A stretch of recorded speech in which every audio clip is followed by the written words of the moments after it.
Ok, me revoilà. Donc je disais, ça c'est la partie 2. Je parlais des tests de Covid quand j'ai démarré mon voyage en mai 2021.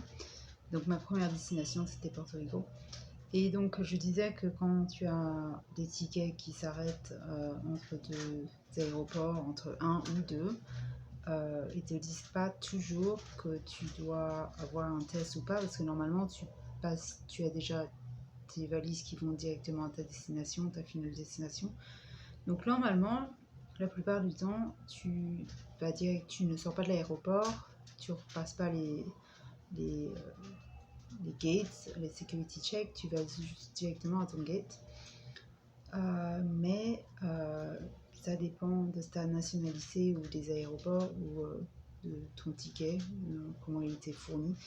Par exemple, si c'est deux différentes airlines, parce que tu essaies de sauver de l'argent comme j'ai fait ou tu n'as pas l'habitude, ce qui va se passer, c'est qu'ils ne vont pas te le dire, que tu te retrouves à sortir, à avoir à reprendre tes valises, à les remettre dans un... Donc c'est deux séparés flights, donc c'est pas juste un flight. Donc en fait, si tu ne vas pas chercher tes valises, tu risques de ne jamais les revoir. Donc tu dois aller chercher tes valises et repasser le check. Et donc ça veut dire que tu étais censé avoir un test parce que tu transites dans cet aéroport. Par exemple, normalement, à moins de 2 heures de transit, tu n'en as pas besoin, mais tu as certaines lois et certains pays qui ne prennent pas ça en compte. Pour eux, le fait que tu as été riche dans leur territoire, ça veut dire que tu as besoin d'un test, parce que c'était marqué dans leur policy.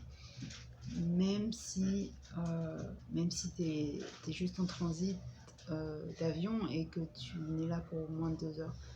Normalement, moins d'1 heure, ça passe, mais entre 2 et 4 heures,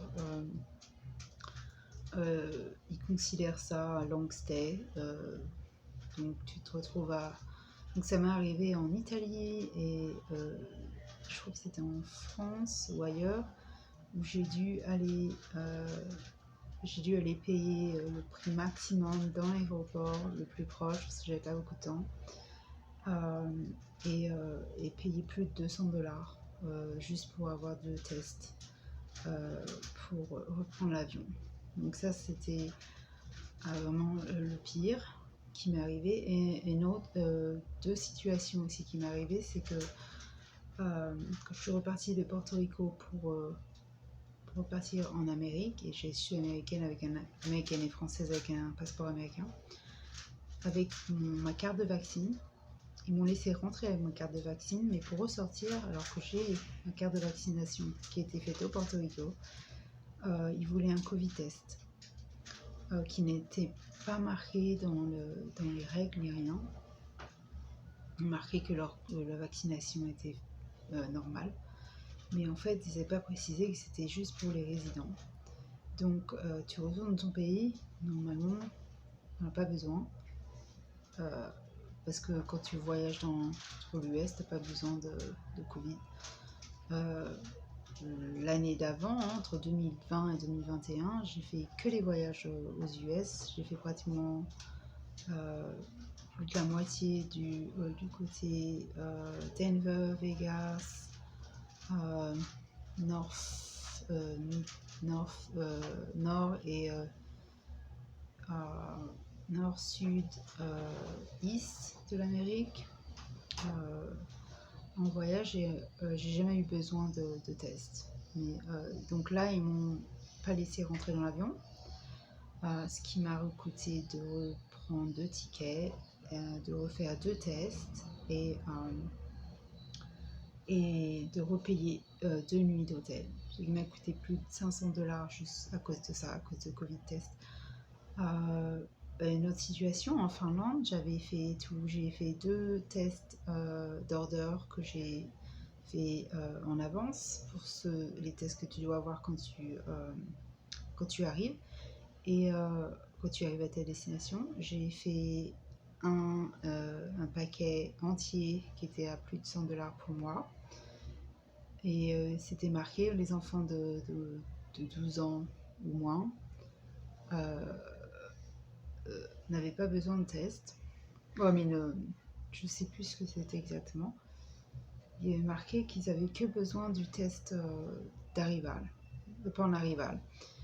Et c'était même marqué dans les policies, je l'ai lu plusieurs fois. En plus de ça, je te parle pas de tous les formes qu'il y a à remplir.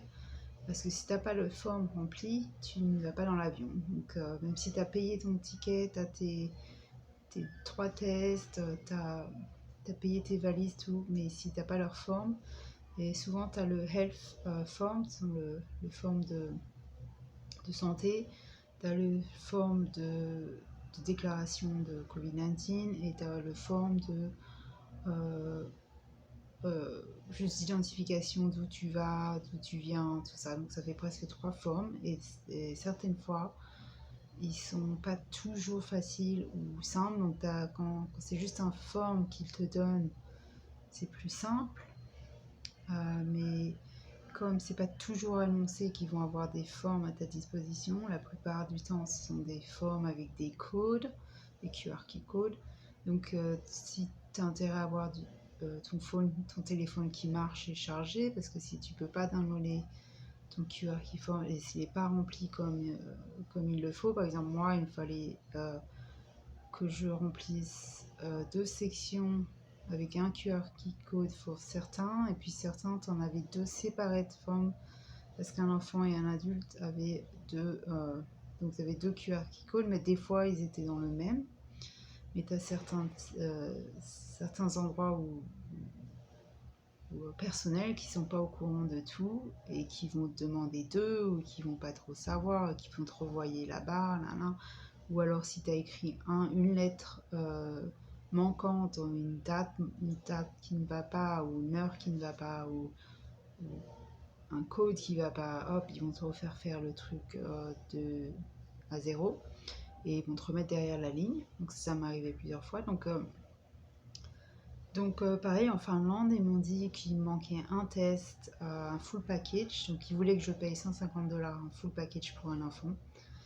Et comme le mien allait expirer, vu qu'ils n'allaient pas me laisser rentrer dans l'avion, j'ai dû en reprendre un pour moi aussi, même si j'avais pris tous les autres. Donc j'ai réussi à me faire rembourser un que j'avais fait le jour d'avant, mais j'ai fini par payer plus de 300 $. Donc ça faisait plus cher que mon ticket de Finlande à London. J'allais à London Gatwick Airport. Et donc ça m'a fait 300 $ de ticket.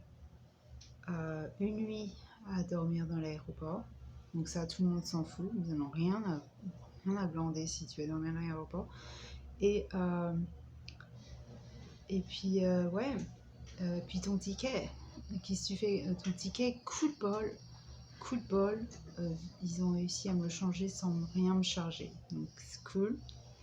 Mais la meuf du comptoir qui était complètement déglinguée, mais les gens de Finlande laissent tomber. Hein. Je le souhaite à personne d'aller en Finlande, parce que de tous les pays que j'ai été visiter, presque 13 à 15, en comptant les 2 transits de demi-journée, j'étais à peu près dans 13 pays en 12 mois, avec un gosse pendant le Covid-19 et avec toutes leurs formes de merde. Bref, donc cette meuf, elle a pris ma valise et elle l'a mis dans l'avion. Et ça a pris 4h30, presque 5 heures avant qu'il me le retourne. Et alors que j'étais là, tout le temps, à attendre. J'ai fait tout ce qu'ils m'ont demandé. Et puis au mieux de se dire excuse-moi, elle rigolait, elle se foutait de ma gueule. Et puis voilà. Après, il a fallu que je redemande 6 fois ce que ma valise revenait. Et puis finalement, elle est arrivée.